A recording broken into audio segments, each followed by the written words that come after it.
I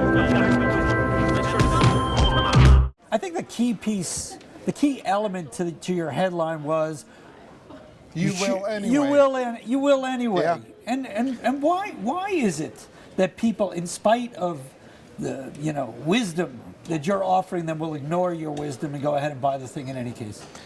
I want to be positive about it. Right. But I think the reality is that people look at these, especially these tech IPOs, and they say, I don't know, remember Google? I missed out on Google, and man, I could have made a lot of money with that. I missed up on the huge run in Apple. Yeah, I missed out. And I think that people look at these IPOs, they see a popular product, and they say, I know this product, I love this product, and man, and that's where it ends. And then they get caught up in the fervor and the frenzy, and boy, the IPO market is the place for that. And what is it about stocks, though? What is it about the frenzied, overhyped IPO? If I said to you, you know what, buy my house, and then 6 months ago the price of my house was $500,000, and then 2 months later it was $750,000, and then another 6 months later it was $1 million, and then I said to you, you know what, we're going to offer you the house at $2 million. Then you'd be like, oh, now I really want it. Yeah, right. Well, why do people get excited about when the Powerball goes to $200 million? Why?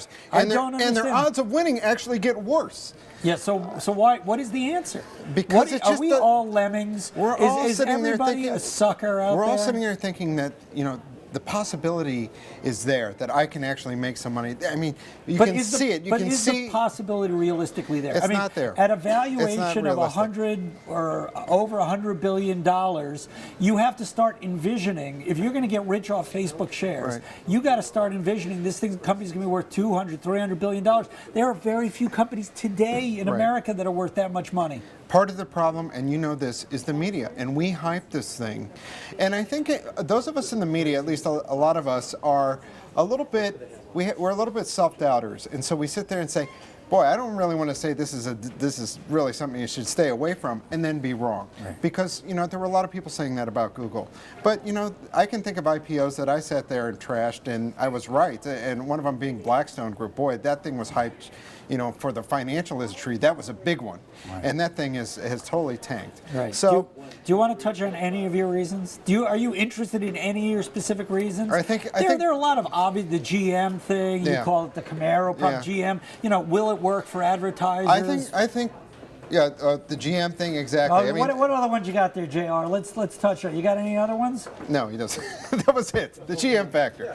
I think reason number 10 is the biggest reason, and that is this thing is peaking now. Right now. It is peaking right now. There is this confluence of the user growth, the fact that revenues haven't fallen yet, but they're starting to fall a little bit. The ceiling, there it is. That's what you call it. Yeah, and so the momentum is kind of built up to this pinnacle, and we're looking off the cliff. I mean, 3-6 months, a year down the road, there are real questions about whether Facebook can even make the kind of numbers it's making right now. And what people tend to overlook, not you, but many people, is there's a big difference between a good company that has a workable and good product and a good investment.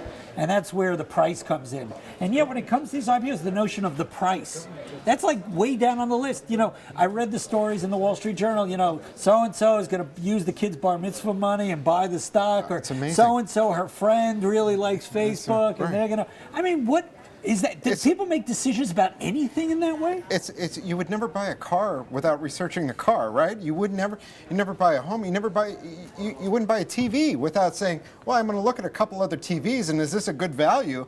It's kind of amazing. People are going to buy this Facebook IPO. I just want no matter what. You are a believer in Facebook, unlike me. You use Facebook. I am a user. You're a user. You're not a believer. You are a reluctant user?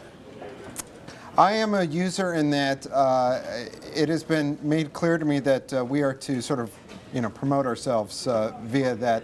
But yeah, look, I keep in touch with people and that kind of thing. I mean, I use it, but I'm not paying a single nickel. Right, if they charge me a nickel, I might not. Okay, David Widener, word just in that the Facebook IPO will probably be priced at somewhere around $38. I don't know if that's the final pricing or whatnot, but that's the latest word, if you will. 100 times earnings. Yeah, that's a good deal. What's 100 times? That's a good deal. What's 100 times earnings between friends?